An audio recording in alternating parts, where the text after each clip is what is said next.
الرب رب وإن تنزل والعبد عبد وإن ترقى.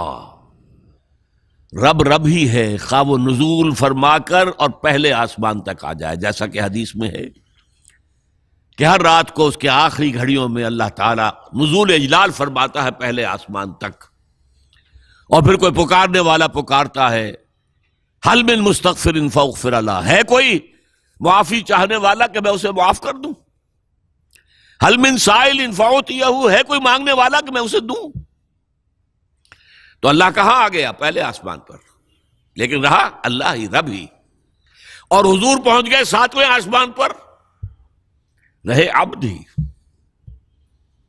لقد رأى من آیات ربہ الکبریٰ، اپنے رب کی عظیم نشانیوں کا مشاہدہ کیا ہے، ہیں تو بندے ہی. سبحان الذی اسریٰ بعبدہ لیلا من المسجد الحرام الی المسجد الاقصی. عبد عبد ہے، چاہے 7ویں آسمان پر پہنچ گیا ہو، اور رب رب ہے چاہے پہلے آسمان تک اتر آیا ہو.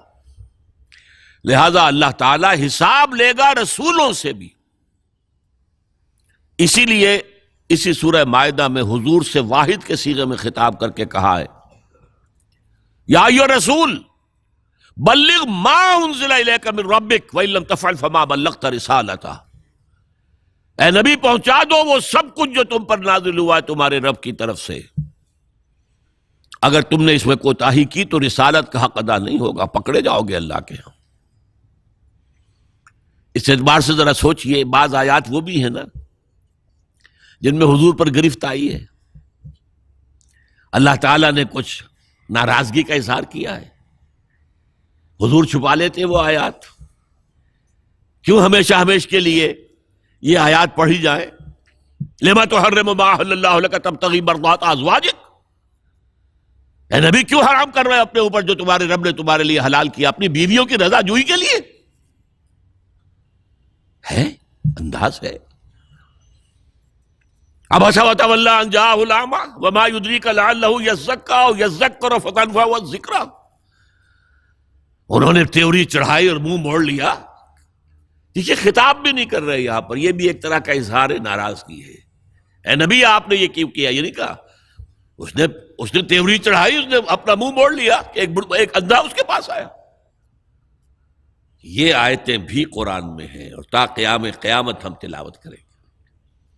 تو یا ایھا الرسول بلغ ما انزل الیک من ربک وان لم تفعل فما بلغت رسالتہ.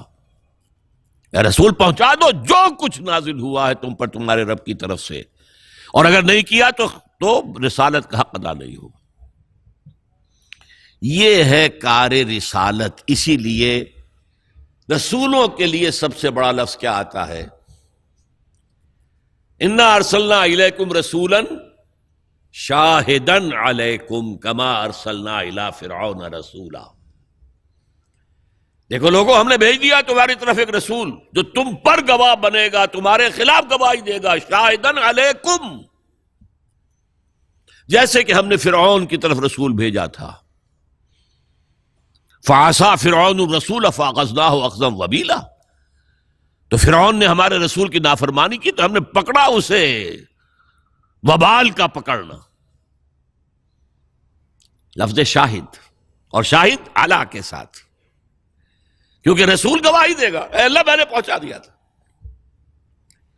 اسی طرح مشہور آیت سورہ احزاب کی یا ایھا النبی انا ارسلناک شاہدا ومبشرا ونذیرا وداعیا الی اللہ باذنہ وسراجا منیرا.